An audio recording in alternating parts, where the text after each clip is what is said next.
I'm Scott. I'm Bill. And we're the Trade Guys. You're listening to The Trade Guys, a podcast produced by CSIS where we talk about trade in terms that everyone can understand. I'm H. Andrew Schwartz, and I'm here with Scott Miller and Bill Reinsch, the CSIS Trade Guys. This is Trade Guy Scott, welcoming you to this episode of The Trade Guys.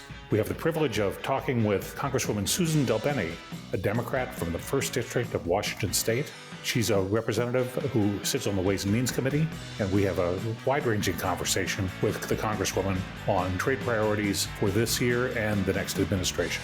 Thanks for joining us on The Trade Guys. Welcome back to The Trade Guys. This is Scott. Bill will be here in a minute. He's part of the recording, just not speaking. This week, it's our great privilege to have Congresswoman Suzan DelBene as a Democrat from Washington State. She represents the 1st District in the state of Washington in the United States House of Representatives. That district, if you can want to visualize it, is basically the Seattle suburbs north and east of Seattle. So the western boundary of her district is roughly Interstate 5. It contains a lot of trade-dependent businesses and companies that engage with the world. Congresswoman, we're delighted to have you. Thanks for joining the program. And we'd like just to hear a little bit about your district and about how things are going, what you're hearing from constituents about the economy, about what's happening this fall, anything you'd like to talk about. Absolutely. Well, thanks for having me. I'm excited to be here. As you said, our state, the state of Washington, is very much dependent on trade. It is critical for our economy because more than 40% of our state's jobs are tied to trade in industries from agriculture and advanced manufacturing to technology. We export products from digital goods and services to aircraft and trucks, as well as over $6 billion in agricultural products. We're mostly a specialty crop state, also includes things like seafood and dairy.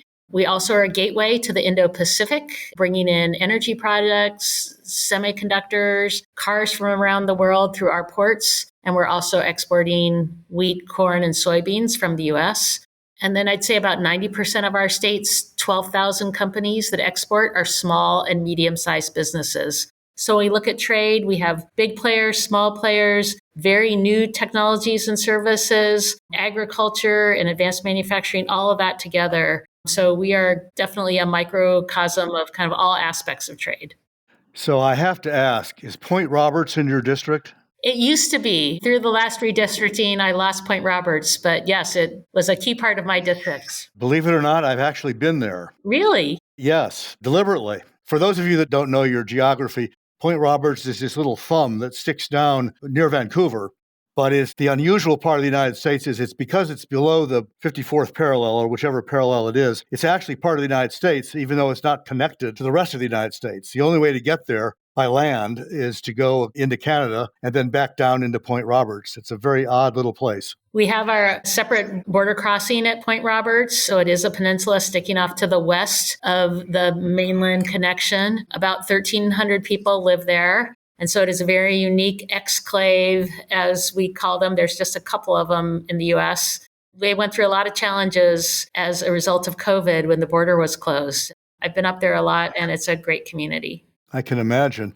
Well, that's just a side note. Let's get to the meat of the thing. You're on the Ways and Means Committee, which means you have a key role in trade. And one of the things we're going to get to a little bit later is the congressional role in trade versus the executive role in trade.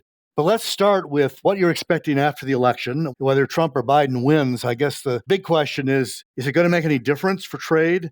What do you see as the difference between the two? What do you think each of them is going to do if they win? Well, I think there's some very clear differences on the trade agendas. Trump recently proposed a 10% across the board tariff proposal, which would cost the average American household about $1,500 annually. Folks are studying this because it's a pretty regressive proposal and would raise prices for folks right now when folks are struggling with higher prices. It would be higher prices for food, prescription drugs, for fuel. Trump has also proposed that we eliminate the income tax and replace it with tariffs. Again, that would disproportionately impact the poor and the middle class and cut taxes for the wealthy. I do think that it's important in trade policy that we have trade policy that helps support our workers, helps uplift the middle class. This has been a huge priority for President Biden to make sure that we are shoring up our relationships with our allies and partners and using a more targeted trade approach with China. So I do think there has been bipartisan concern about the outsourcing of trade authorities to the executive branch. I think Congress has a key role to play in any type of trade legislation we do. And so I do think that it's going to be important, the next Congress as well, to make sure that we are reasserting our congressional authority and able to do trade agreements that include things like market access, true trade agreements that really can make a difference with all of our partners and really allow us to have robust negotiation. But the Constitution grants Congress power over the regulation of foreign commerce. So we have an important role to play. Let's pursue that for a minute then. And then I want to come back to, you said the magic word, which is China, which I want to come back to. But let's pursue the congressional thing for a minute. Congress passed the Taiwan bill that basically approved the first tranche of the Taiwan agreement and then told the president that Congress also had to approve the second tranche of the Taiwan agreement, which is not finished yet. So an assertion of congressional authority, which is what you were talking about. Yes. Do you think that's going to continue, or do you think we'll see that from Congress in general or on other specific trade agreements? How do you think Congress is going to approach the issue? When we have a trade agreement that has binding commitments, it is critical that it goes through Congress. Like I said, that's a bipartisan issue. It sometimes is harder to work with Congress. The final product, though, I'd say is much better and more durable when we have congressional approval and input. Otherwise, we end up with executive agreements that aren't enforceable or could be ripped up by a future administration. And that doesn't provide the stability and certainty going forward or the same economic benefits. So generally, I'd say that means they can be worse for workers, worse for businesses, worse for our ability to improve worker rights and environmental protections in partner countries. So absolutely, I think that we wanted to make sure we were showing our authority in the Taiwan example that you brought up. But I think it's going to be very important that we continue that. And again, that we have long-term binding commitments. Now, do you think there's much of an appetite for a general grant of what we used to call trade promotion authority? The last grant was adopted by Congress in 2015. So it's been a while since we've taken up the subject. We hoped that there would be a lot of agreements covered up by that 2015 authority, and it turned out just to be the USMCA. So what do you hear from your colleagues? What do you hear from constituents on the idea of a general grant of negotiating authority? Well, I do think that it's going to be really important if we have any type of trade promotion authority. Usually it begins from the executive branch, that request for trade promotion authority. So I do think that what the parameters of that might look like, et cetera, would be very important for Congress to decide how they would proceed. But if we're going to be doing important negotiations on trade, then I think that would be likely to come up in a future administration and hopefully with a Congress who is willing to engage. But it's hard to know what the specifics of that might be like until we see what the request would be from the executive branch. Well, picking up on that, one of the things that hasn't happened in the Biden administration has been the negotiation of free trade agreements. We have IPEF, we have APEP, the America's Partnership for Economic Prosperity, the Indo-Pacific Economic Framework. We have supply chain agreements. We have at least one critical minerals agreement. We haven't seen any FTAs. Do you think this is just a peculiarity of this administration, or is this now a trend? Are we headed into an era where you're just not going to see that anymore? And instead, we're going to have partial things like supply chain agreements or maybe sectoral agreements rather than larger bilateral or plurilateral free trade agreements? Well, I actually think that many in Congress, and myself included, want to make sure that we are negotiating full FTAs. We've talked about it even more recently with countries like Taiwan or Kenya or the United Kingdom. I think that it's critical because if we're really going to do something that is enforceable, commercially meaningful in terms of market access and stable, we need to have it negotiated with Congress. So if you avoid Congress, you could rip it up. It may not be long term. You're not going to get some of the concessions and negotiation that's really important to getting a true FTA in place. Top Democrats on the House Ways and Means and the Senate Finance recently called for FTA with Kenya. So I do think there is a desire to do that. It can be hard, but we saw with USMCA that we can do it even in difficult circumstances if we bring folks to the table and folks are committed to getting it done. So I do think for making sure we have long-term strong agreements that really encompass all sorts of industries and areas of our economy, it's important that we look at a true FTA. Well, that's really refreshing to hear because I know your companies and farmers want market access commitments. They don't want nice, warm words and, gee, that was a fun meeting. Well, usually it's ag. The ag is the one who gets stuck, right? Yeah, the ag guys want the commitments. Yeah, right. They're always the last to get their issues resolved. So actually, you can help me out with some research here. I've been talking to a reporter who's doing a story on agriculture trade. We were talking about that, and I made the point that we've now slipped into a deficit on ag trade in the last couple of years. And he asked me why. And I didn't really have any good answer. Is this something that the committee has looked at all? I mean, I know the chairman of the subcommittee is big on agriculture exports. Well, I think truly when we talk about market access and the ability to negotiate these agreements, having kind of all of these things on the table helps with negotiations, in particular on agriculture. So in the absence of doing them, doing more of a framework without that commitment can make it a lot harder. So I do think that to make sure we do a great job on ag too, that's another reason why market access being brought to the table. The commitments that would require Congress to be part of that process are very important. And so I hope again that we make that a priority. Well, I saw your committee did act on trade a month or so ago in passing a GSP renewal bill and several other de minimis provision and several other provisions. But I also noticed that it wasn't a bipartisan effort. Can you tell us a little bit about that? What do you think its future is? GSP is really a critical foreign policy tool. We need to renew it. And I think there's bipartisan agreement that we need to renew it. Trade adjustment assistance is also foundational to our trade policy and provides job training benefits and other supports to American workers who could lose their jobs due to international pressures. When trade adjustment assistance and GSP expired a few years ago, we talked about making sure we renew both GSP and TAA to make sure we have a lifeline for workers. It's been critical for thousands of workers in my state, but it's critical across the country. Republicans have really refused to engage on trade adjustment assistance as well. I'm not sure why we can't do both together. I think we could easily pass that. I think trade adjustment assistance is a strong, important program. And I think renewing GSP is a strong, important program. So it seems like there could easily be bipartisan cooperation there. But at this point, Republicans have not been interested in renewing trade adjustment assistance. And that's been the problem.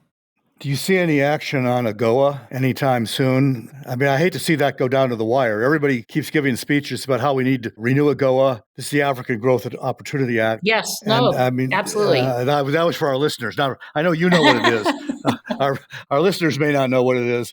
I have this sinking feeling that, it's going to be 2 weeks before it expires and then something's going to happen. Are you optimistic about earlier action? It expires in 2025, so it's coming up. It's unfortunate that we are in this place without having renewed it or renewing it ahead of time. It's really hard to imagine things getting through given how challenging this Congress is. On the House side, they've called it the Do Nothing Congress, and there hasn't been a lot of interest in legislating, unfortunately. And when I say legislating, I mean passing things through the House, the Senate, and getting it to the president's desk. So my hope is that we could find a way to get there, but I think that is a challenge at this moment, but it's important that we find a way forward. I just don't know how fast that's going to be, but it's got to be a top priority if it doesn't happen now. Hopefully something that can happen at the beginning of the next Congress. As I recall, your district contains not just a lot of constituents who make their living in the international marketplace and are for international commerce, but they also tend to have a strong support for measures that protect the climate. With net zero and climate change being a topic that comes up a lot on this program, do you see there's ways to work with our trade agenda and accomplish things that will help achieve U.S. commitments, or will the conflicts get in the way? For a long time in the trade world, we thought all subsidies that distorted trade were bad. And we talked to our friends in the green community, and they say, well, no, some subsidies are good, ours in particular. So how do we solve this, what appears to be a conflict? What do you hear from your constituents?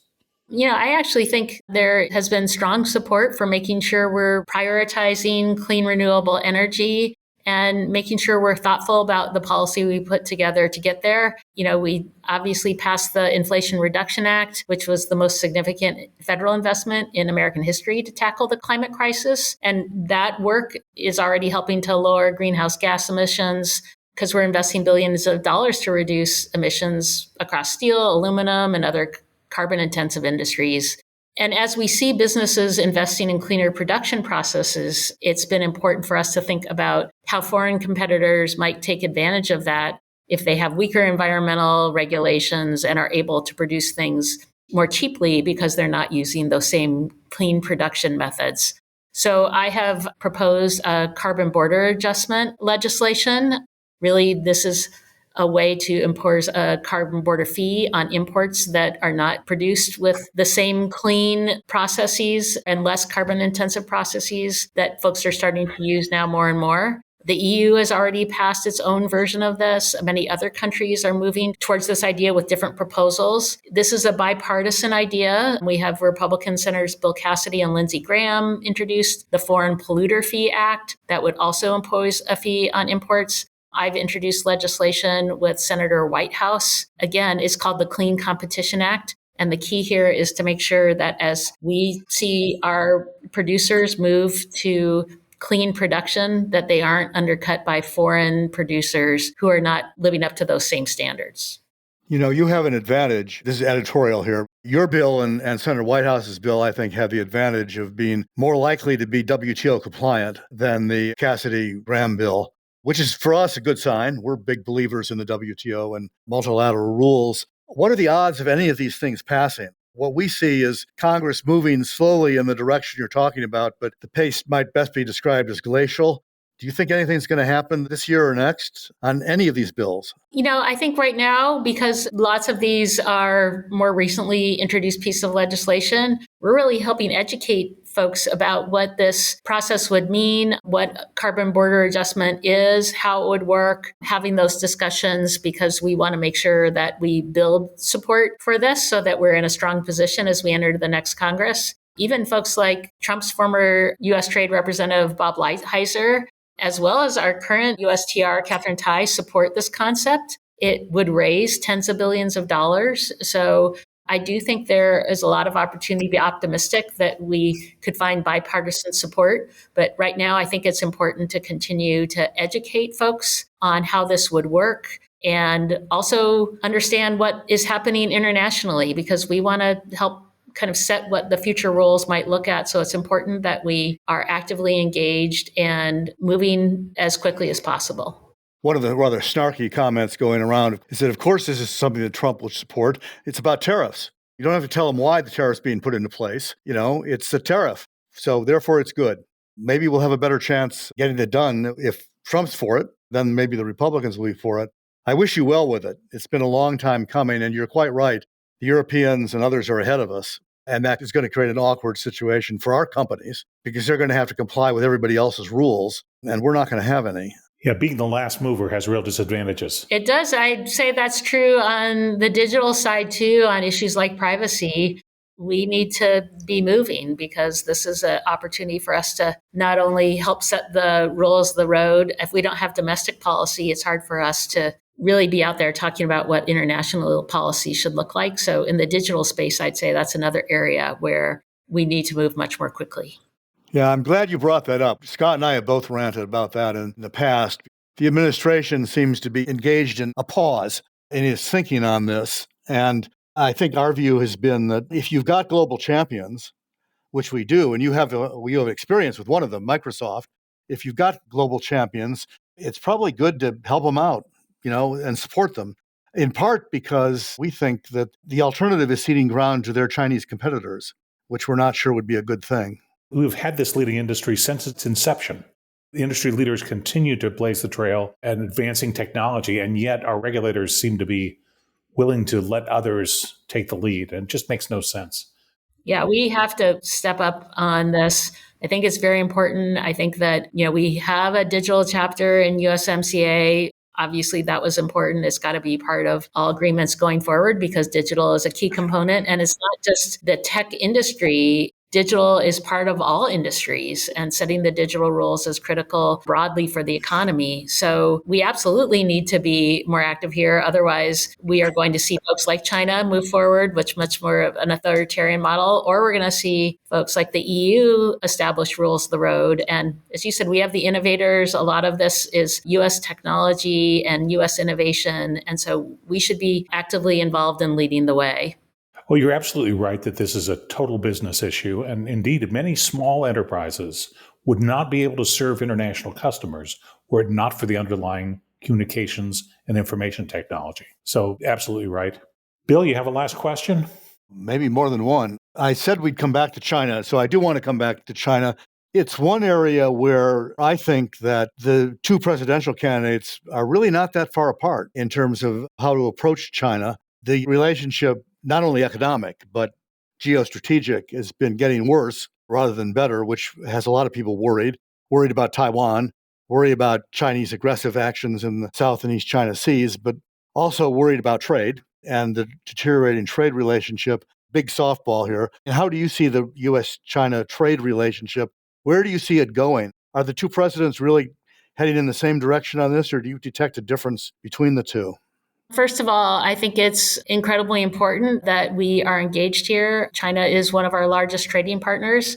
It's also very true that China has repeatedly flouted the rules of trade and conducts itself in a way that represents a true threat to our nation's economic security. We've seen forced labor, lower environmental standards, forced technology transfer, subsidies that knocked out aluminum industry that actually impacted my state, where we had a smelter that had to shut down. You will likely see more legislation to limit China's access to the U.S. market and to make sure that we are working in conjunction with our allies, because this is an area where we can't act alone. But we also still have an important relationship, and we're going to have to find the path forward, making sure that we are clear in our expectations, making sure we have enforceability and protecting key investments. And again, it's going to be really important as we move forward that we are working with our allies around the world, because I think that sends a much stronger message and really creates much stronger rules going forward if we are doing that with many others. Congresswoman, you've been very generous with your time in the middle of a session day here in Washington. I hope we haven't kept you from any important work, but thank you for taking the time to join us on the program. And you're welcome to make a parting rant if you choose. So Bill and I usually take turns, but we'll give you the option for concluding remarks. Thanks for letting me join you today and bringing up Point Roberts. I am honored that you know and have been to Point Roberts, but these are really important issues. They're critical to our economy, and it's critical that we are actively engaged and involved with our partners around the world. Trade is important to our overall relations. It is part of our soft power also. So as we continue to engage with folks around the world. And frankly, as we brought up China, to provide other options for other countries in terms of economic partners, it's important that we're engaged and that Congress needs to be involved so we have long-term enduring relationships. So all things we talked about, this is all going to be very, very important. And I'm hoping we can work together and make important progress here. Well, on that optimistic note, we'll thank you, say goodbye, and tell our listeners that next week we are taking a holiday, because it's the 4th of July. And so we will be back the following week with the next edition of the Trade Guys. So thank you, everybody. And thank you, Congresswoman, for joining us.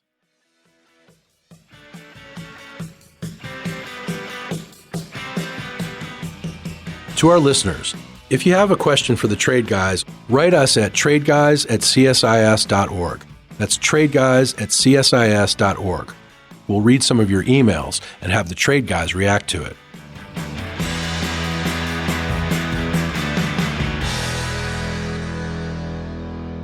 You've been listening to The Trade Guys, a CSIS podcast.